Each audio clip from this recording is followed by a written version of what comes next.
Hello, hello, hello. This is Wali Muhammad, your Ideal Solutions Realtor with the Ideal Solutions team here at Yellow Brick Real Estate. And this is 8 questions. In this series, we ask 8 simple questions about various real estate related topics. If this interests you, don't forget to subscribe, smash the like button, and in order not to miss any content, make sure you hit the notification bell. Today's 8 questions are all about the $15,000 potential tax credit in the First-Time Homebuyer Act proposed by President Biden. As a licensed real estate agent, I am constantly looking for ways to help my buyers and sellers maximize their funds when they're in the process of buying and selling their home. And for what I'm reading, this tax credit would be a welcomed addition to their toolbox. So, let's look into these 8 questions. Many of us have heard of or used tax deductions. A tax deduction lowers your taxable income by subtracting expenses from your actual or total gross income. This differs from the proposed tax credit in that the tax credit lowers your actual tax bill. Can you break it down for the kids in the back? Confused? Let's do some quick math. So, say you owe $20,000 in federal taxes this year, and you decide to take the full $15,000 from the First-Time Homebuyer Act as your full credit. Then you take that $20,000, you subtract that $15,000 credit, you remain with $5,000 you owe in federal taxes. Oh, but wait, there's a bonus. This tax credit is also refundable. So say for instance, you only owe $6,000 in federal taxes, and then you still take the full $15,000 as a tax credit.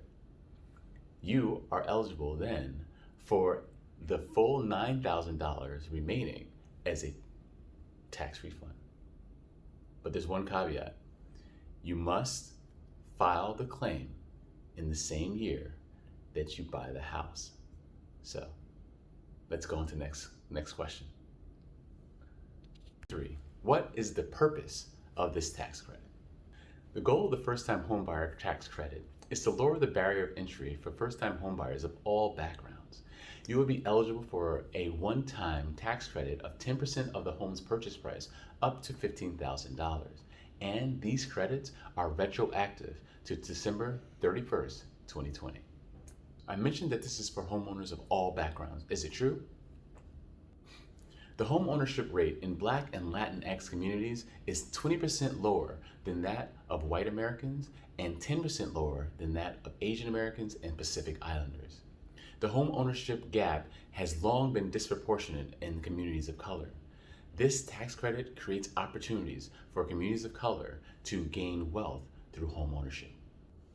What are the known requirements for this tax credit? 1. The buyer must not have owned a house in the last 3 years. 2. The modified adjusted gross income of the buyer must be 160% or lower of the area's median income. And 3. The home which you're buying must be 110% or lower of the area's purchase price median. Confused? Let me break it down for you. Let's use New Haven, Connecticut as our example. In New Haven, the median income is $42,222, which means that in order to qualify for this credit, you have to make $67,555 a year or less. In New Haven, the median sales price for a home is $199,000. That means that you can buy a house under $219,000 to qualify for this tax credit. This is all based on census data 2015 and 2019. This all sounds great, but what's the catch? Well, unlike most first-time homebuyer programs or acts, this you don't have to repay. So I haven't found any loopholes that you have to jump through or catches or gotchas.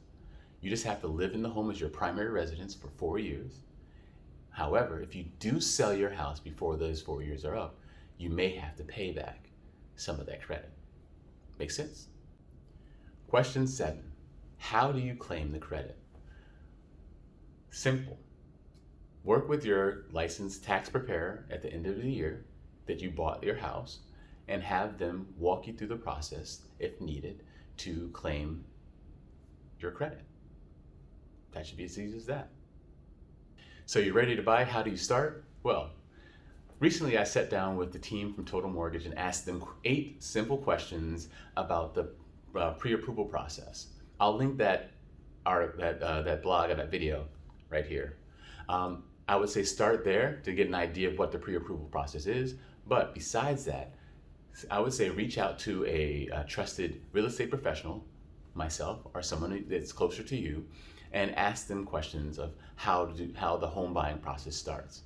So first, contact me or a licensed real estate professional.